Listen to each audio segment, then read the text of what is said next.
Halo RZ Lovers, apa kabar Anda semua? Semoga selalu sehat dan dalam lindungan Tuhan Yang Maha Esa.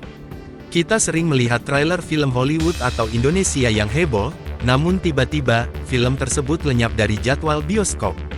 Apa yang terjadi? Ada daftar tak terlihat, daftar film yang dilarang atau ditolak tayang di Indonesia. Keputusan ini sering memicu kontroversi. Di video ini, kita akan bedah tuntas, mengapa film-film ini dilarang, dan siapa sebenarnya yang memiliki otoritas untuk melarangnya.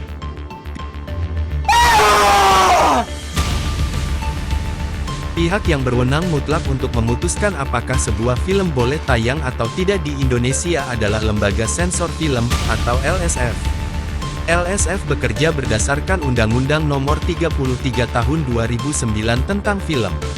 Tugas mereka adalah memastikan film tidak melanggar norma kesusilaan, norma agama, budaya, ketertiban umum, dan tidak merusak nilai-nilai bangsa.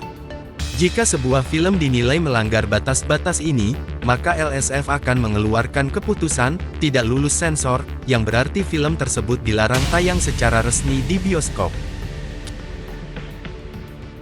Kita mulai dari kasus Indonesia. Salah satu yang paling terkenal adalah film horor Pocong yang rilis tahun 2006.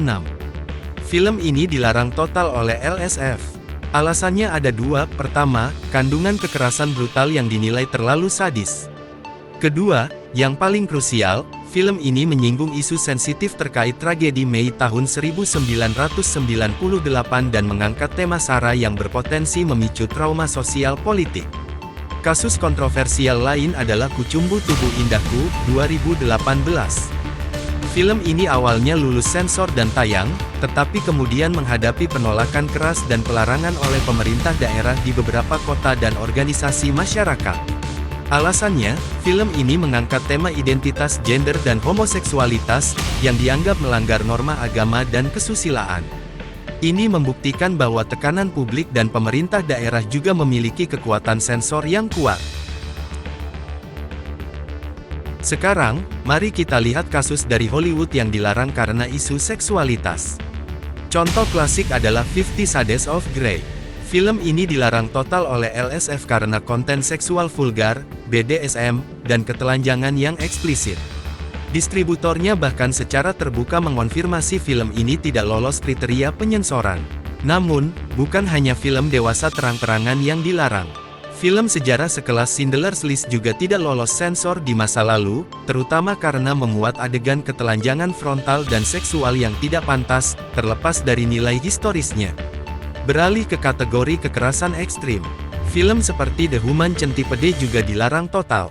LSF menilai kontennya terlalu sadis, brutal, dan menjijikkan dengan fokus pada penyiksaan manusia, yang melanggar batas etika dan norma publik. Terakhir, kasus yang dilarang karena isu agama. The Da Vinci Code 2006 awalnya lulus sensor LSF setelah dipotong, tetapi penayangannya ditolak mentah-mentah dan dihantam boikot masif oleh organisasi keagamaan. Alasannya, film ini dianggap mendistorsi sejarah dan ajaran agama Kristen, memicu kemarahan publik dan membuat distributor menarik film tersebut dari peredaran. Dari semua kasus ini, kita bisa tarik kesimpulan bahwa film dilarang di Indonesia umumnya karena 3 kategori besar yang dipantau LSF. 1. Isu SARA penistaan agama. 2. Seksualitas vulgar pornografi. 3.